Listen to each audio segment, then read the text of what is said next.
എല്ലാവർക്കും നമസ്കാരം. ചാലക്കുടി പട്ടണത്തിൽ രൂക്ഷമായിട്ടുള്ളൊരു ഗതാഗതക്കുരുക്കാണ് ഇപ്പോൾ കണ്ടുകൊണ്ടിരിക്കുന്നത്. സൗത്ത് ജംഗ്ഷനിൽ ഇപ്പോൾ ഒരു വശത്തു നിന്നും ആ സുരഭിയുടെ അവിടെ നിന്ന് വരുന്ന വാഹനങ്ങൾക്ക് അപ്പുറത്തേക്ക് കടക്കണമെങ്കിൽ, നോർത്തിലേക്കൊക്കെ പോകണമെങ്കിൽ പറ്റാത്ത സ്ഥിതിയിലായിട്ടുള്ള അത്രയും നീളം ഗതാഗതക്കുരുക്കിന് സംഭവിച്ചുകൊണ്ടിരിക്കുകയാണ്.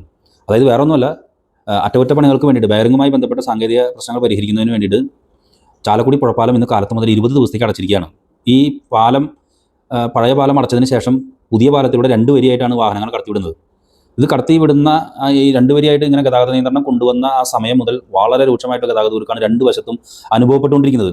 മുരിങ്ങൂര് ഡിവൈൻ്റെ മേൽപ്പാലം കഴിഞ്ഞ് തെക്കോട്ട് ആ മുരിങ്ങൂര് ജംഗ്ഷൻ വരെ അവിടം വരെ ഗതാഗത കുരുക്ക് നീണ്ടിട്ടുണ്ട്. ഏകദേശം ഒരു മണി സമയത്ത്. ഇത് ഇപ്പുറത്തും അങ്ങനെ തന്നെയാണ്. ഈ കടത്തിവിടുന്ന ഭാഗത്ത് വലിയ തിരക്ക് അനുഭവപ്പെടുന്നില്ല, പക്ഷേ വളരെ രൂക്ഷമായിട്ടുള്ള ഗതാഗത കുരുക്കാണ് അനുഭവപ്പെട്ടുകൊണ്ടിരിക്കുന്നത്. ഇത് ജനങ്ങൾക്ക് ഏറെ ബുദ്ധിമുട്ടാവും. പ്രത്യേകിച്ച് ഈ മഴയൊക്കെ ആരംഭിക്കുന്നതോടുകൂടി എന്തായിരിക്കും സ്ഥിതി എന്നൊന്നും പറയാൻ പറ്റില്ല.